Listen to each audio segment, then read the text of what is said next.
thank Dami because this was her idea to be able to bring all the women together and all the parents together. And Rabbi Moskowitz would be here if he could, but he'll be teaching throughout the day and we'll have his year later. So without further ado, our panel for Chinuch. Good morning, everyone. It's an honor to be here, together with two of the Menalim of your children, Rabbi Bauman, Rabbi Grossman. At some point last night or this morning, we got questions for the Chinuch panel, and I don't know if there'll be time to open up other questions or follow-up questions, but out of seniority, we'll let Rabbi Bauman open up the session and commence with some of the questions, and hopefully we'll have some answers.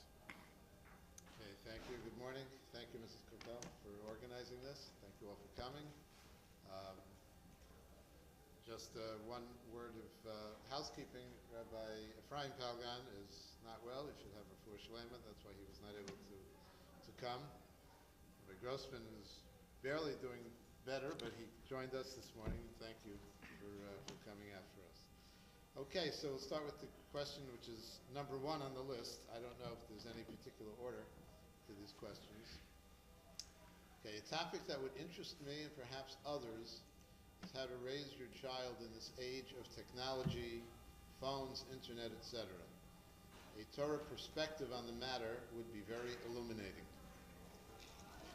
Okay, so this is like most topics, there's I guess a broad approach to it, and then there's specific suggestions of what to do in these circumstances.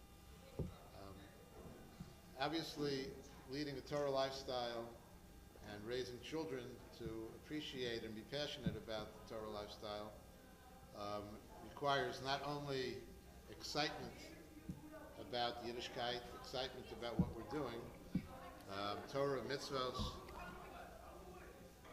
but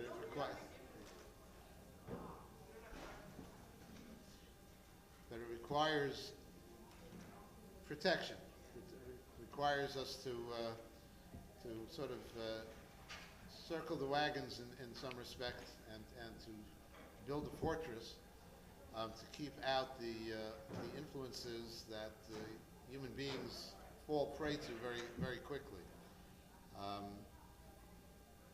This is not a new challenge, but obviously when you had to get into a car and travel 10 miles to go to some place where there was this kind of an influence, this kind of a challenge, so it was much easier. Now when the challenge is right in the palm of your hand, it's in our homes, so then it becomes a much bigger challenge. I would say that the Torah perspective, as I have heard it over the course of years, is that we don't isolate ourselves completely. We don't believe in shutting out the world. However, it has to be allowed into our homes on our terms, and not just to let things happen. And so often what goes on in homes is that, and again it's a reflection of other aspects of parenting, is that when parents either don't think about what they're going to do enough in advance, they have not set up a situation in their homes where they are the authorities, and they allow their children to cajole them and whine and carry on and get them to give in to what they want. So then it may be, if they want a second piece of dessert, I don't think the consequences are so serious. But when what they're whining for is to get an iPad when they're too young to handle it, which might be any age, or they want all sorts of privileges, with screen time, and we're not really in control, then we have a serious problem. I heard many years ago in a related idea that dealing with anger. So if you have a garbage man who is, is prone to fits of anger. So the results of that, the worst results of that is that he kicks a few garbage cans around. But if you have a surgeon who has fits of anger, you don't want to be on his operating table when he's in a bad mood. So the damage that he could do in that frame of mind is much, much worse. So when you're not really able to keep your children in line and you let them do what you feel in your gut is not really in their best interest, but you feel like you can't stop it. So and when it comes to technology, the damage could be very, very serious. So it's really a question of, I think we all know what the right thing is in terms of the exposure. The real question for a parent is, how do you establish those boundaries and those limitations in a way that does not harm your relationship with your child? I think some of the other questions will also revolve around that same issue of that balance between telling your kids what they can and can't do and still maintaining a loving relationship. But I'm not going to dominate over here. Let others share, and we'll continue the conversation on this topic and the related topics. Okay, I agree with everything Ray Bauman said. I would just add on question 1, the pasuk says that when Esav married daughters who were daughters of people that served Avodah Zarah, so the pasuk says, "V'atiya moras ruach liYitzchak Rivka," that it was a source of tremendous agony and anguish to Yitzhak and Rivka. And Rashi points out that the pasuk clearly puts Yitzchak's name first. It caused anguish to Yitzhak and to Rivka, because it caused more pain to Yitzhak than to Rivka, because Yitzchak was the son of a tzaddik, and Rivka was the daughter of a rasha. So Memela, Yitzchak was more hurt and more disturbed by Esav's going off than Rivka, which is remarkable to think about, because Yitzhak and Rivka at this point had been married for not sure how many years, quite a number of years. Rivka, according to most midrashim, got married when she was 3 years old. She didn't really have that much exposure to the rishus, the avodah zarah of her home. Yet, nevertheless, whatever impression she had, it dulled some of her senses. So I think we need to keep that in mind as we talk about creating homes of kedusha, that without becoming extreme radical, but we do care. Every impression makes a difference. The little that Rivka was exposed to, the pasuk is telling us, made an impression.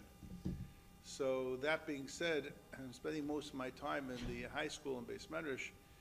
So the teenage boys tell us, and this is from the best yeshiva boys, when we speak to them and they have a chance to respond anonymously, they tell us that the ages that they were exposed to inappropriate technology access was at the age of 10, 11. I was thinking about 10, 11 is like 5th grade, which means that wherever it is not, they're not being presented the material like this from their homes. It's wherever they're with perhaps friends, perhaps they do have access to technology or internet, and unbeknownst, we all know that they can run circles around us in technology. That we know. You just look for the younger the kid, the more likely they can fix your computer. So we have to recognize that, and and it's important to keep in mind what Rabbi Bauman said, like to totally block it out, pretend it doesn't exist in the world. They know it exists in the world. So, you know, Rabbi Matisyahu Solomon said when they created cars, but if there would be no laws of driving, no speed limits, no red lights, no stop signs, no merging lanes, no one-way streets, it would be a disaster. So here we introduced the technology. It's relatively, the last 20 years, but the rules of engagement, the terms of engagement still are not set. So we're here without the rules. We sort of have to figure it out on our own. I heard, on the radio, the mothers against smartphones. They're trying to push off giving their kids smartphones until 8th grade. I think we would extend a little bit more past 8th grade, but even even the world, they understand what's going on. So I think we do have to realize that every little bit makes an impression. Like even Rivka her senses were dulled because of it. But at the same time, we have to realize that we can't lock it out because it exists, but we have to figure out something, certainly to delay any kind of technology to the kids until it's absolutely necessary, if there is a time that they can handle it, but certainly it should be done with tremendous amount of filters and securities and parent codes, and there'll be a lot of hoops have to be. I went on a 12th grade trip to Israel. I got close to one of the boys. He told me as we were walking in London in the airport, he says he's so amazing at computers. He says he's positive he can crack the code to any bank. He told me. So I said, you can just transfer all the money in the bank to your account? He said, yes, I'm positive I could do it, but I have not figured a way how to do it without getting caught. He said but he feels he could do it. So, that's how advanced it is. So we have to be careful. Rabbi Grossman. Okay, the only, like I said, agree with everything that was said. The only point that I would add is I think that as adults, we can all appreciate the fact that we benefit from having someone looking over our shoulder, from somebody keeping us in line. I think that giving that concept over to kids is something that they could appreciate from a pretty young age. The fact that we need to be kept in line, and it applies to everyone. It applies across the board. I remember hearing in my days in yeshiva in Slobodka, not only in not only by the Bachrim, but by the Kollel as well. So these are older people who are serious about their learning, 30 years old, and they used to take attendance. And they were going around, making sure that everybody who was supposed to be there is there and learning. Because at the end of the day, when we feel accountable, we are, it's different. So I think that, that concept that the kids should have is like, what, you don't trust me? It's not that we don't trust you, but we need to make sure that there's there's the love and there's limits in place, and we have a system in place that could make sure to protect you and protect everyone from going places and doing things that we're not supposed to be doing. And just because we trust you doesn't mean that it's responsible for us to put you in a place where you might be making a wrong choice. So that's part of the discussion that we could have with them. We should be very open. We just say there are things there's things that you're going to have exposure to on the internet, on smartphones, that are not okay. And to prevent that from happening, we want to make sure that we have those, we have a system in place to protect us. So whether, like Rebekah said, whether that comes in the form of filters or whether it comes in the form of, looking over their shoulder and looking back at what it was that they went through. But it's important for them to know that we're all kind of in this together. We could even say if we have filters for ourselves, it's also something that we could share. That's, it's not that we don't trust you, we don't trust anyone. We don't trust ourselves either. And when they see that this is a process that we're all invested in, then, it helps send that message across for, in all ways. In my house, every site that's gone on to, a copy of that site goes to two people. I had to pick two people, Rabbi Brigida and Rabbi Dudovitz. He's in Baltimore now, but so he gets a copy, and this site, Confident Eyes, they rate each site. So sometimes it looks looks funny, but questionable material might be. If we went shopping on a site, even there could be questionable material. So they'll write questionable material, and I get an email from Brigida. You may want to check into this, and so that's those types of things really help for the adults also.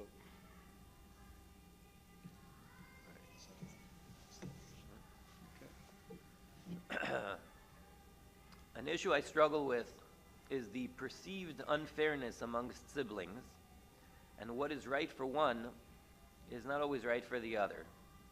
How do I proceed in those circumstances, and how do I address that to my children? I guess I'll start this one and then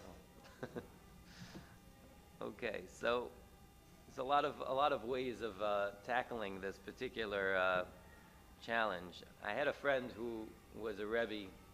I think when he did this, he was teaching 7th grade, but I think you could do this on most age levels.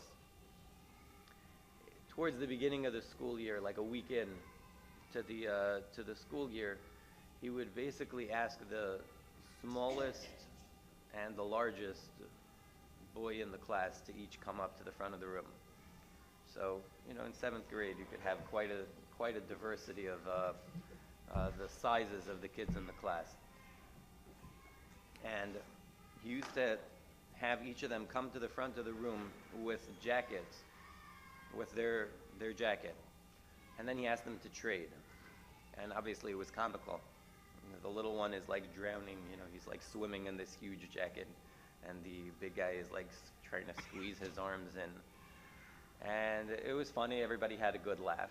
And then he basically used that as a teachable moment for the class, and he said, fair is not equal. Okay, for us to all get the same thing it doesn't really make sense. Now, everybody should have the same prescription on their glasses. This one is nearsighted and this one is farsighted. This one doesn't need glasses at all. The point is that kids can really appreciate from a very young age that the fact that it's not the same doesn't mean that it's not fair. Everybody gets what it is that they need, and it's they do need to hear it over and over again, but they could appreciate it, and that was a creative way to get that message across. But I think that's the more they see that in action, the easier time they have in accepting it. Yeah, that was a good idea. I like that. One way to preempt this is if I don't know how old the kids are. If you're dealing with toddlers, it's much difficult, and they can beat you up and get away with it. But sometimes if you just give special time, quality time with each child, so they know that that child's getting quality time, but tomorrow is my special time. So that sort of sets the understanding that sometimes only one child's getting something. I also think it's important to just from there are so many different lessons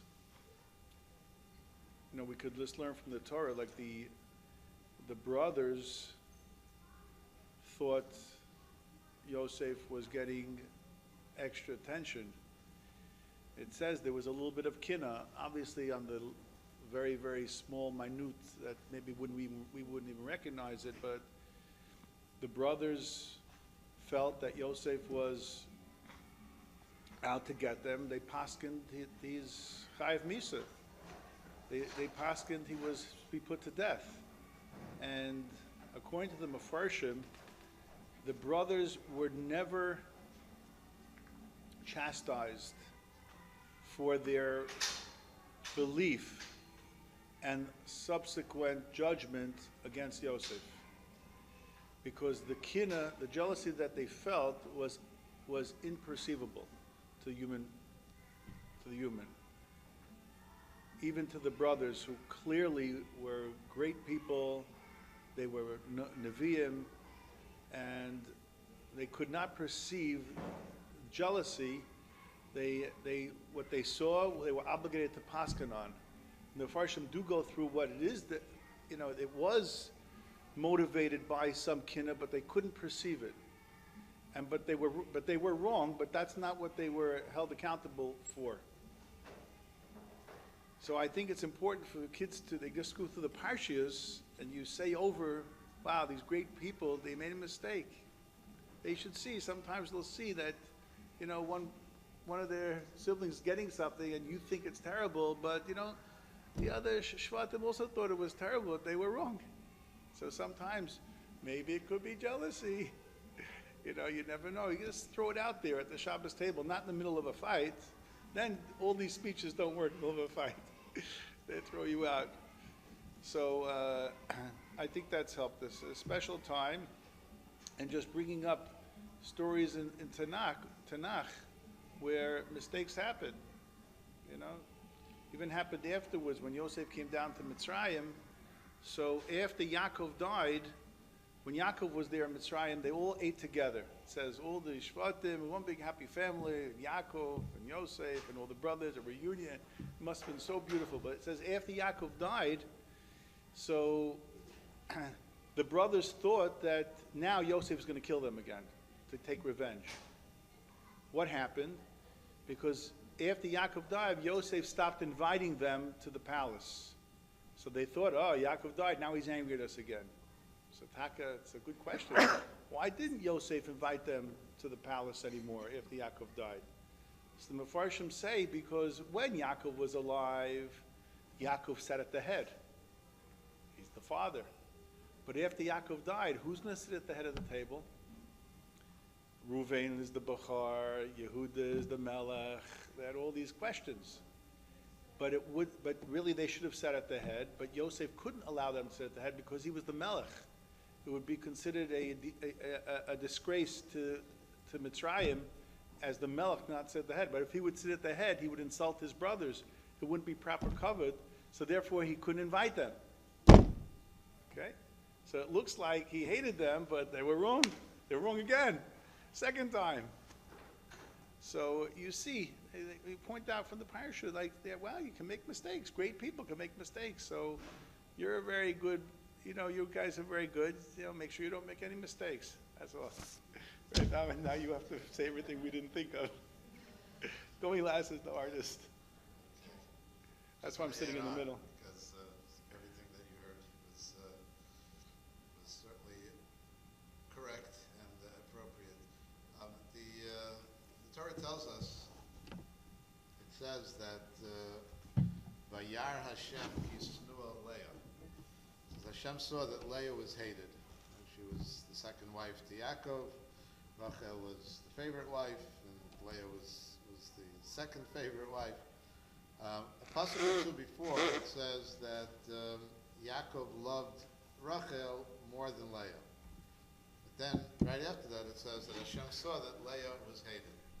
So how is that possible that she was hated if she was loved? She was just loved a little bit less than Rachel. So the answer is that was her perception. Her perception was that she was hated. Whether it was justified or not justified, from the fact that Torah says that Hashem saw that means that there's a reality. So people's perception, as we say, is reality. And when it comes to sibling rivalry, that's certainly an area where the children's perception is very, very important. And therefore, when dealing with complaints about favoritism or other things that the children are saying, the first thing you have to do is you have to acknowledge their feelings. And you have to make that distinction between acknowledging their feelings and validating their feelings, that they feel bad, they feel mistreated, they feel dealt with unjustly.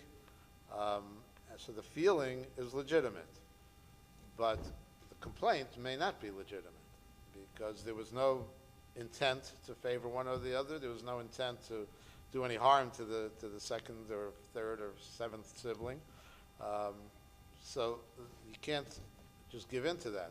But the feeling you have to acknowledge, and that usually diffuses a lot of the issue right there. Another thing to keep in mind, which comes out in the area of sibling rivalry, is a general issue. Dr. David Pelkovitz talks in terms of a family bumper sticker. Like every family has a value that is very important to them. For some, it may be Harvard or bust. That's what they would put on their bumper sticker. Someone else might be Lakewood or bust. That's their bumper sticker. Every family has a bumper sticker that illuminates their highest value. But you also have in most families one of the children who is not going in that path, is not the one who fits in with everybody else. And the way the parent perceives that child, which is very, very important in and of itself, but that will also many times inadvertently will enlarge the sibling rivalry issue, that the child will feel resentful that there's something wrong with them, there's something inadequate, there's something that they're not doing properly because they're not getting this, what they, again, perceptions, as Rabbi Palgan, they run very, very deep. Sometimes we're not aware of them ourselves. But just by seeing where the parent, they don't consciously have a favorite, but where there's somebody who's constantly aggravating them or constantly seemingly disappointing them, so that can have pretty devastating effects on the child's self-esteem. But it also will come out in the area of siblings because they're perceiving that the parent is favoring one over the other. So these are issues that we have to keep in mind. The perception, if someone as great as Alea could misperceive, quote unquote, so perceptions are not something that we can control, but we have to be very, very much aware. And I just add one more thing. There's in modern psychology, there's a term known as a scarcity mentality and abundance mentality. When there's a finite number or finite amount of something, so then that means that the more people you have, so you have to slice it smaller, and then there's a fear that there won't be enough for everybody. Right? If you have there's one piece of cake left, and you have two children, so you have a problem because if you give half to one child, the other one will feel that they're not getting what's due to them. However, if you have an abundance of cake, whatever it might be, abundance of love, abundance of attention, which is always a struggle for us, certainly with larger families. So the abundance means that every child will feel more comfortable that they're going to get your love, they're going to get time with you, they're going to get your attention, they're going to get your appreciation and your acceptance. All of those things have to be, there has to be an abundance of them. And in making a cheshbon, a calculation of our time and where we live and our jobs and how much time we spend on them, and I think we're going to get to that. Another question about how much community involvement, all of those things impact this question of how you're going to give each one of your children what they need in a manner that they don't feel like they're missing out. So these are This is why parenting is not for the faint-hearted. But this is one of the challenges. Okay, we should move on. There we go. Okay, how do you properly balance your own needs, your kids' needs, your community needs? For example, I will often be asked to participate in a community-wide chesed project, but I know it will take away attention or time from my family. What do I do? Okay. So, number one is think first.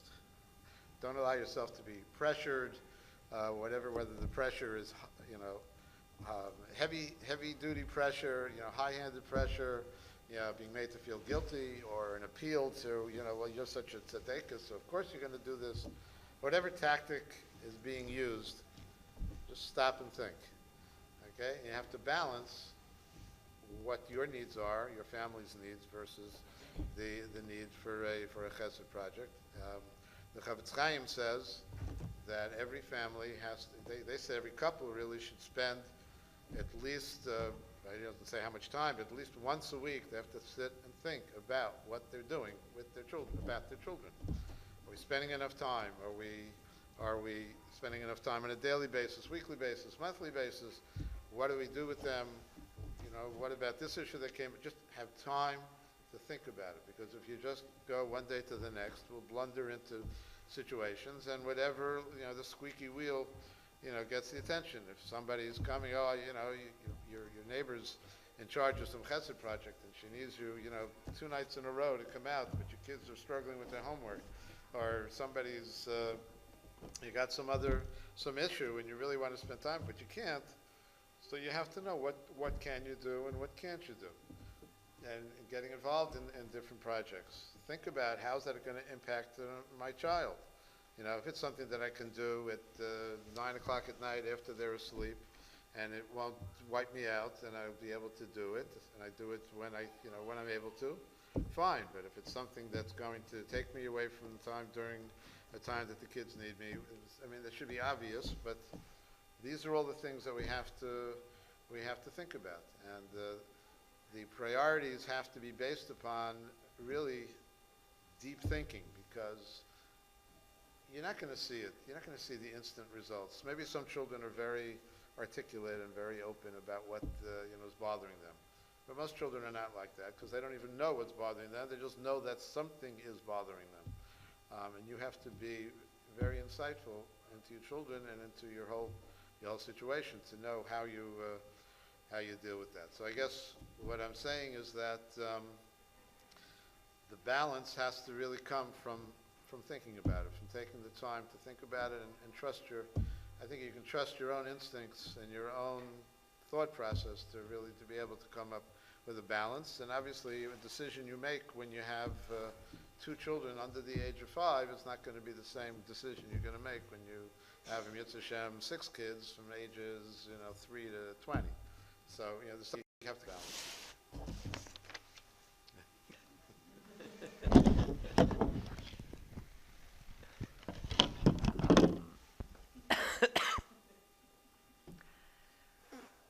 Don't be pressured. I think that I was actually just listening a little while ago to a question-answer session that happened in Queens, and Rabbi Grumblatt was asked a similar question. I don't know if it was exactly the same, but he made a very interesting point, which is that you have to take into account the fact that sometimes when basically everything that we do is parenting in one form or another, because whatever we do is sending a message. Now, if we choose to spend more time at home with our children, that may be the right thing, because it may be that that's what they need. But we need to, when thinking about it, as Rabbi Bauman said, and taking everything into account, we should also be aware of the fact that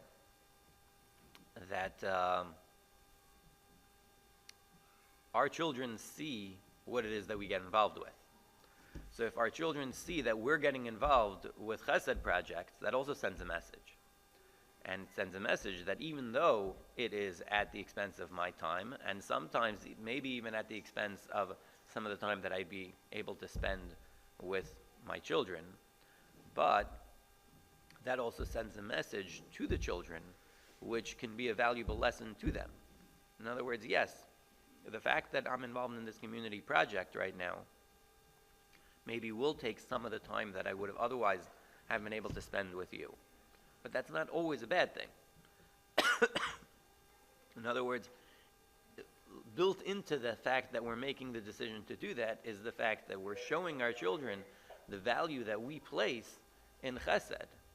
That even though it's coming away from my time, and it's even coming away from time that I would love to be spending with you, but chesed is so important that sometimes that's what we need to do. Sometimes, again, not to say that that's always that's always the determining factor in which way to make that decision, but we shouldn't lose focus of the fact that when we make a decision, even if it's not in favor of the children, so to speak, they still may benefit from it. They still benefit from the fact that we're investing of our time and efforts into that chesed project, and they may grow from it as well. That was the point that he made.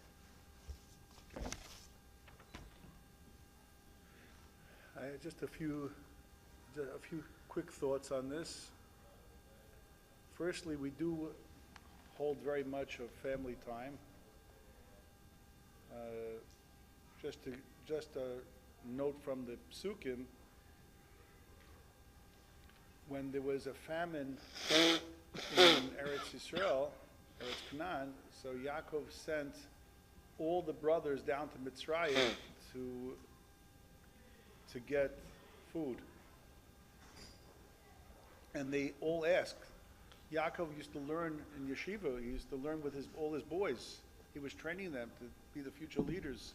Why did he send all of them down to Mitzrayim to get food? He could have sent one or two of them. And the Ramban says that he sent all of them because he wanted to keep the family unit together.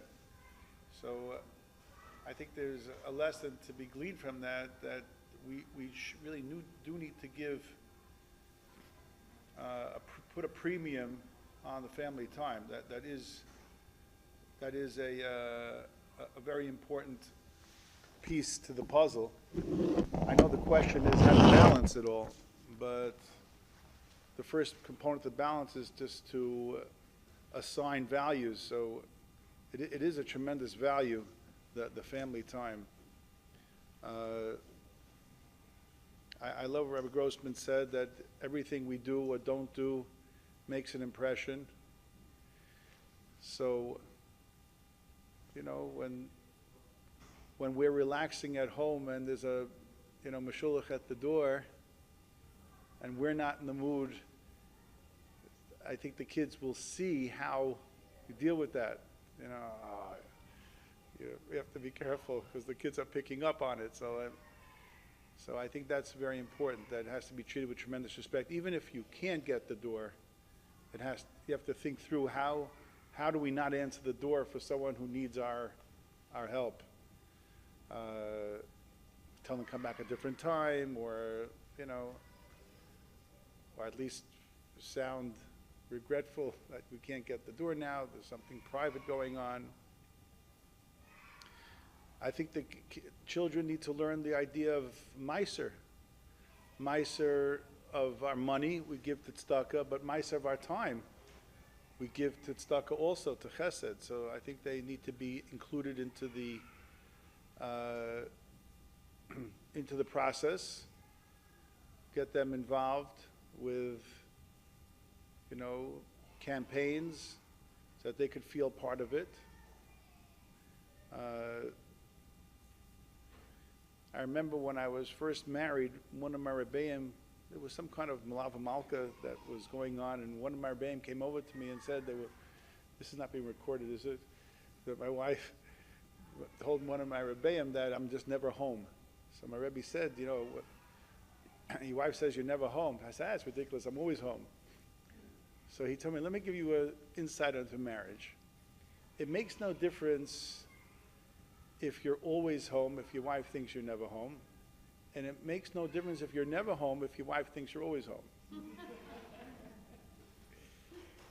So again, the issue here goes back to quality versus quantity. You know, you could be home and not involved with the projects or special needs or your own needs and always home, but it's not capturing what's needed. The point is to have the quality time, and if you could squeeze out the quality time, that it will be so valuable that will be, so to speak, appreciated even if we have to go out. You know, we go out to a shiur or go out to learn. Well, that learning is going back to the children. You know, we're going to take all these ideas today you heard from the, Rabbi Bauman, and you're going to go back and say, I heard amazing things. So the time that we're spending is, some of us maybe had to get babysitters just to come to this session. So it was investment for your children. You could have spent the time with them, but it's going to be even better. Like, like they say on the airplanes, you give yourself oxygen first so you can help your children better. And, just to conclude with one Maisa, there was this guy in Kolo was coming late to the morning classes, the morning Seder. So his Rosh Yeshiva asked him, what's going on? He says, I'm sorry, but every day when I'm on my way to Yeshiva, I pass by this woman. I see her, she's all alone with 5, 6 children, and I help her. I bring out her garbage, and I help her with the children, pack them up and send them into cars. It takes me next to 20 minutes, half hour, and that's why I come late. So the Rosh Yeshiva said, wow, that's beautiful. Maybe she needs extra help. Who's this woman? She says, my wife. So, one has to realize that sometimes our own families need chesed. It doesn't only have to be someone else's family. You have to size it up. My children need it right now. It's just as important, maybe more important. That's the achrayus we were given for our own homes. I just want to add one more thing, that when you do some chesed, some community project, let your kids know. Share with them. We're very humble, and we don't want to look like we're bragging to our children, but that's part of the chinuch process. They should know that this is, when you're not at home, this is what you're doing. You're attending a dinner, you're doing a tahara, you're going to some organizing committee, whatever it might be. Let them know that the time that you're away is really, it's not always for yourself, it's also for the community.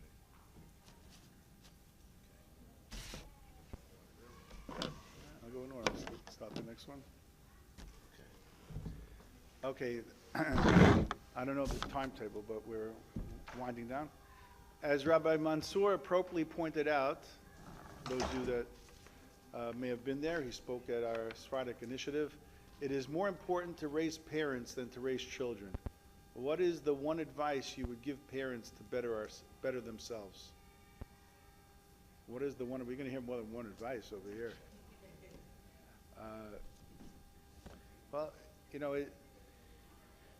Moshe Rabbeinu led the Jewish people out of Mitzrayim through the Midbar to Matan Torah, all the way almost into Eretz Yisrael. And the Medrash says that the reason why they accepted Moshe Rabbeinu as their leader, because there were no elections. In other religions, when they have to elect a new pope, there's elections. They have a special hotel, and they gather everyone together, and they have elections to elect the new pope. For the Gadol Hadar and for the leader of our people, we don't have elections. It's somehow, was the Brisker Rav, the Chazon Ish, there was Rav Aaron Kotler, Rav Moshe Feinstein, Rabbi Yoshev, Rav Steinman, Rav Adi Yosef. There are Gdolim that did not need any elections. And the Medrash says that the reason why the Jewish people followed the lead of Moshe Rabbeinu was because they trusted him, because they knew that he exhausted himself to study Torah. And they felt like if anyone understood the word of God, the Ratzon Hashem, the will of God, it was Moshe Rabbeinu, because he put in so much time to study the Torah. So the Torah was written by Hashem. So if you study the book of an author, you know the author. So I think that if I had to give one piece of advice, is that our families should become more advanced in Torah, in learning Torah. Because when we learn Torah, we raise ourselves, find time to do it with the whole family. The fathers have to be involved with the learning. Mothers have to be involved with bringing more Torah into their homes. And I think when Torah is brought into the homes, the children will respect us also more, because we're studying Torah. So then what we tell them, the same way the Jewish people only followed Moshe Rabbeinu because they felt he really did know the Ratzon Hashem. So the more we engage in Torah learning, the more our children will be more likely to follow our lead. Okay. I'm just going to say the same thing Rabbi Palgan said from a little bit different, from just another perspective on the same idea. One of the ways we're able to be accepting of our children's mistakes, shortcomings, is because we realize that they are a work in progress. Because they have potential and they are a work in progress. Well, the truth is that until the last breath that Hashem gives us on this earth, we are also a work in progress. So we shouldn't see ourselves or any fellow adults as a finished product, but we are all working to fulfill our potential. We're all a work in progress. And if we realize that we still have what to learn, what to grow, and that's normal, it's not any shortcoming, that's part of the process that Hashem wants us to have, so then we will naturally want to continue growing and continue learning. And when our children are living in an environment of people who see that life is about trying harder, continuing to develop, nobody is perfect. There's problems and there's solutions. That's what life is all about. So if we live that way, so then we will be modeling for our children exactly the process that we would like them to be going through for them to reach their potential. The only thing I think I would add, we know that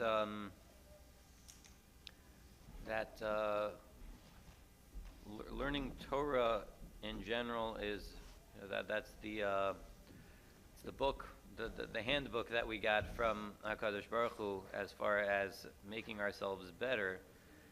Specifically within the Torah, they talk about learning Musar, and there's a famous story. Somebody once went to Rav Yisrael Salanter, who was the founder of the Musar movement, and he said to him, "If I only have 10 minutes a day to learn, what should I learn?" Rav Yisrael Salanter told him, "You should learn Musar, because if you learn Musar for 10 minutes a day, you'll find that you have more than 10 minutes to learn." Ultimately, the point is that if we specifically target parts of the Torah, as in Musar, which help us work on ourselves, help us get better, try to bring ourselves to become better, to make ourselves into better people, then since, like we said earlier, everything that we do, and I think this is really what Rabbi Mansour was saying also, like everything that we do is parenting. So the more we bring ourselves up, the more that, that's sort of the greatest investment as far as helping our kids get better. So, and especially now, I know earlier we spoke in the first question, we spoke about, all the evils of technology and internet, but there's really such a wealth of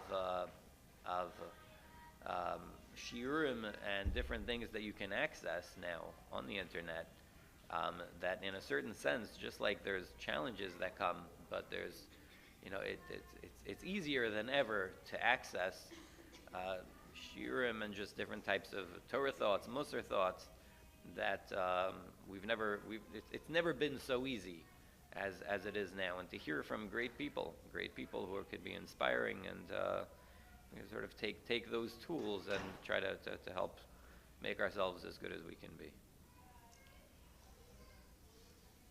Moving on, or how are we doing time-wise? Yeah? Okay.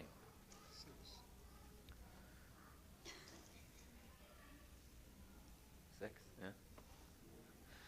According to the school's philosophy, how should the topic of secular studies be addressed with children so as not to undermine Torah learning nor the importance of secular studies? I want to hear what Rabbi Bauman has to say about this before I answer it, so. You were elected unanimously. Begin. We have to start with the premise that our core belief is that learning Torah is the essence of every Jewish man and woman. We are put on this earth in order to raise ourselves spiritually. That's our mission. That is our goal. Hashem has created a very complex world and a complex existence for us. But we have to know that the foundation of everything is that we are Torah Jews, and the foundation of what we're giving our children is that their identity, their core identity of who they are, is they are servants of HaKadosh Baruch Hu, they're children of Hashem, and our goal is for our spiritual side to be dominant in our life. Now, Hashem did not, as it says in the beginning of Mesilas Yesharim, he didn't put us straight into Gan Eden, which if I was creating the world, that's what I would have done. The point is to just make things nice. I'm doing chesed, so I would do chesed, and just everything should be great. HaKadosh Baruch Hu, in his infinite wisdom, has decided that we have to earn our privilege of being in the world, in the world that's completely good and easy. So he's put us in this world, and therefore we have to live according to some of the rules of this world, and being able to sustain ourselves and to be able to feed ourselves, clothe ourselves, house ourselves. We need to have the tools that are the normal tools that whatever society it is values and allows people to provide for their own livelihood in that way. So within that context, that's really the foundational purpose of secular studies, but it's a very broad need. As if it was just if we lived in a society where knowledge and understanding and education, if we lived in a society where it was not that important, let's say we lived in an agrarian society where everybody was a farmer, everybody either planted crops or they raised herds of animals, so then whatever knowledge and philosophy and thoughts, it could all go into Torah. However, we live in a society where the ability to earn a livelihood is, for the most part, or for a large part, is tied into having an awareness of values and just knowledge that requires a whole acquisition of this knowledge. You can't be successful in a modern workplace, shall we say, without being able to speak properly, communicate in word, in written word.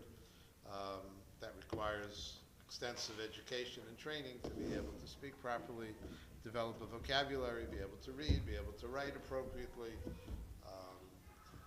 You need to have certain awareness of societal norms, societal values. All of these things then become part of the mix of what it means to grow a child. And although there are many different uses of words of Chazal to describe different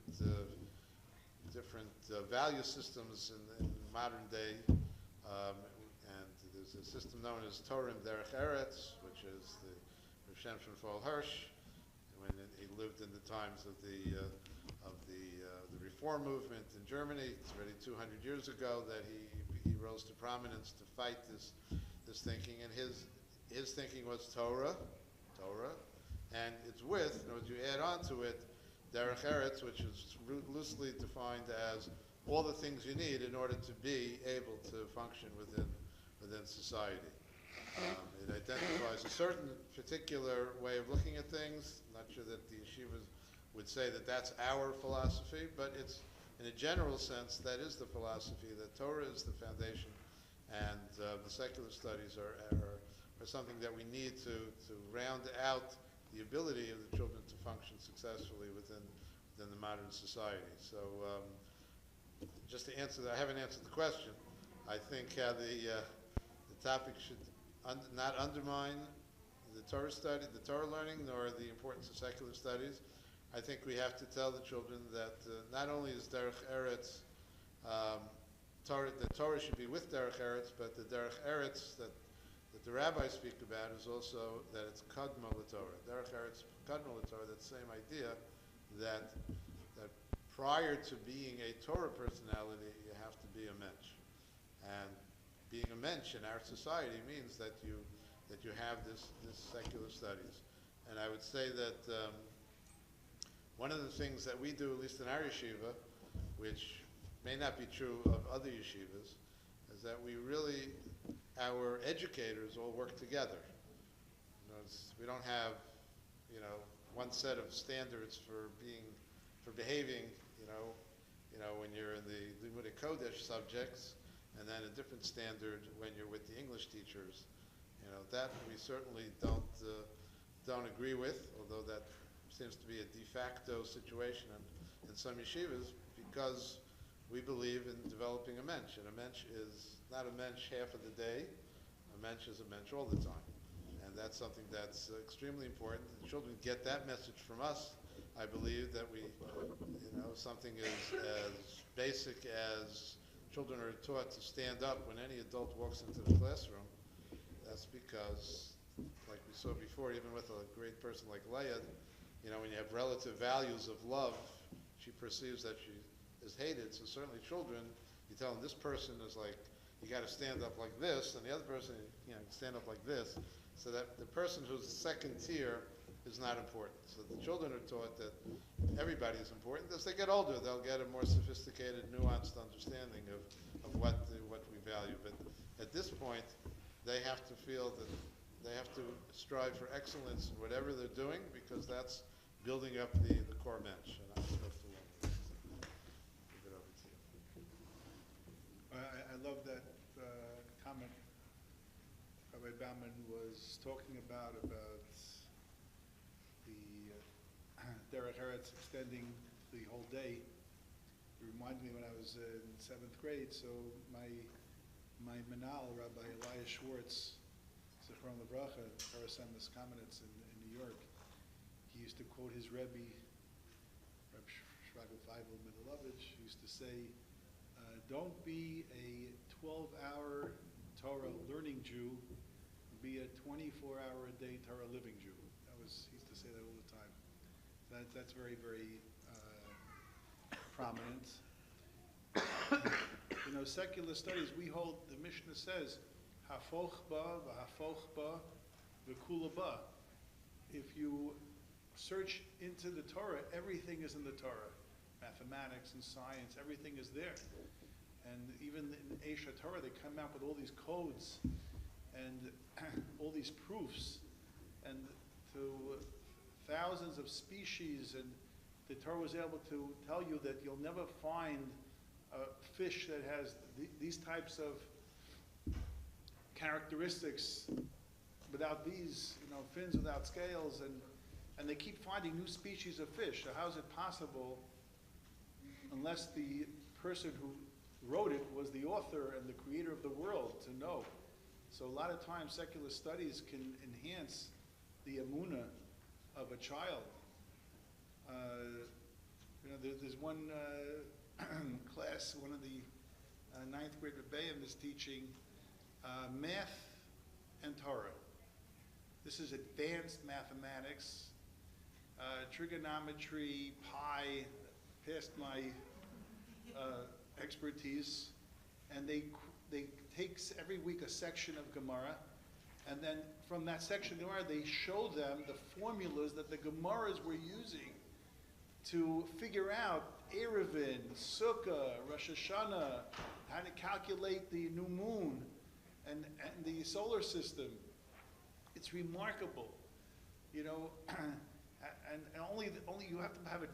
Only the kids with the honors and advanced math could understand the class, and it's really phenomenal to see that within the Torah embedded is everything. So, but at the same time, it's, so to speak, viewed sometimes a little bit more the Gashmiya side of the Ruchnius. And as we hold, it's all Ruchnius, it's all spiritual, but it's a little bit more on the physical side. The Volozhin Yeshiva, the famous Volozhin Yeshiva, when they passed laws that would no longer allow them, would no longer allow them to have Kodesh for the amount of time. They were imposing these laws of secular studies, like that whole scare in New York that they were going to impose this. So the Rosh Yeshivas decided that better than to keep and change the schedule, they closed the yeshiva. The famous Volozhin Yeshiva got closed down because they were going to not allow them the hours of Kodesh to learn. And the Chafetz Chaim was involved and fighting it, and when they asked the Chafetz Chaim, like, where does it say that they can't learn secular studies and take away from the Kodesh time? So the Chafetz Chaim, uncharacteristically, who knew Kol HaTorah Kula, he knew everything, he did not cite any scripture or verse. They say he tore open his shirt, and they asked him where it says it. He says, right here is where it says it, on my heart. That a certain feel that at the same time that there has to be tremendous mysterious nefesh for the Torah, for the learning, but the older grade we have at Torah Semis, we have the secular studies in the morning and flip with the Kodesh. That's why we're able to have great Rebbeim teaching all day. Otherwise, we'd have to hire twice the amount of Rebbeim, twice the amount of secular studies teachers. Aside from the fact that we maybe couldn't find them, but in New York, I'm gonna tell you.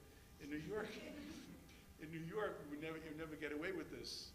To have secular studies in the morning, and we said just there are some. We do have some parents who always calling Rabbi Grossman, like, make sure my son has the teacher who has the Rebbe in the morning and the Kodesh in the afternoon. But I want that teacher in the afternoon with that Rebbe in the morning.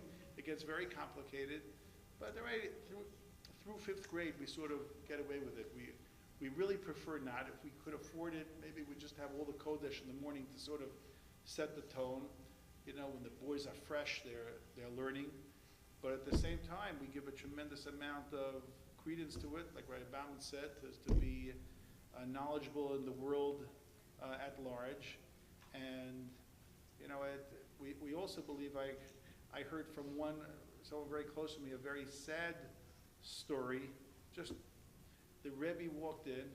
You're all going to cringe at the story, as I did. And on the Rebbe's desk, he walked in, there was a textbook where the Rebbe was sitting. Okay, maybe it should have been moved. So the Rebbe, this is how you could destroy a kid without saying anything. I didn't mention, it's not in Florida. And the Rebbe went ahead and he brought over the garbage can and he pushed the textbook into the garbage can. Now, I'm sure the Rebbe had intended to something, but it taught a very bad lesson, and he was reprimanded for doing that. So I'm just giving you the extreme. You can have we believe also with the secular studies, in Eretz Yisrael, you don't have in high school, there is no secular studies. By the time the kid gets into 9th grade, they're done. Secular studies up until 8th grade, mathematics and whatever, if they're learning English, or by 9th grade, it's in many of the high schools, in the yeshiva world in Eretz Yisrael, comes 9th grade, if you're planning to move to Israel, they're learning till 10 o'clock at night. And, it's not so simple, but you can't make fun of it. I just heard from, in Baranovich, Rebekah Wasserman, and many of the yeshivas from our previous world, Rebekah Wasserman was teaching 14-year-olds. They were learning all day long. And, and there are some yeshivas even in America who are doing that. A lot of our boys not only couldn't handle it, but we're not even sure that, we feel that do have to have some exposure and preparation for life. But, I don't think we should care to criticize anyone, but at the same time, we believe that Batola Mevila Dezima, the worst thing is a kid who's bored. So if a kid who's there learning all afternoon, but he's not really learning, that's terrible. And if a kid is, the secular studies programs have to be robust and real, otherwise that's also bad. So there's a very careful balance that is constantly being questioned and evaluated. And we do try to offer excellence in both. It's the name of our gala dinner. Excellence. The only thing that that I would add, just from the elementary school 1st through 5th grade perspective, I think that I'll have these conversations occasionally. A boy will come and say, like, what do I need to learn this stuff for? They'll come to me like, I'm going to be a rabbi, I'm going to do whatever. Like, what do I need to know the secular studies? So it's funny because I actually think that on the for sure on the elementary school level, probably straight through middle school also, like, if there's anything that you need to know for life, this is where it's at. Like, what we teach in the early years is something that you need, that you don't even have to think about. Like, it's just the fundamentals of reading and writing and math. I often say that all the math, I would say 90% of any math that I find myself doing nowadays is all elementary school math. I'm not really doing very much trigonometry or like advanced calculus at this point in life. But the basics, like, multiplication, division. I remember at some point when I was in my yeshiva years, I had to figure something out, and I took out a pen and paper and I started doing a long division problem, and like 3 guys were looking over my shoulder. You know how to do that? Like, yeah, the basics of the math, even things like the fractions and whatever, the things that we teach in 5th grade. Those are things that you need to know for life. It's like it's so concrete in terms of like telling the kids that like these are life skills that you really need to have, and they could, you could give practical examples of why these are things that you're going to need to be able to do, for life. So the more, I know the question was more like, sort of the philosophy, but you want the kids to be able to buy into it also. And, at least what we do in the early years, I find that it's very easy to get the buy-in from the kids because it's just so concrete in terms of the skill set that we're trying to give over.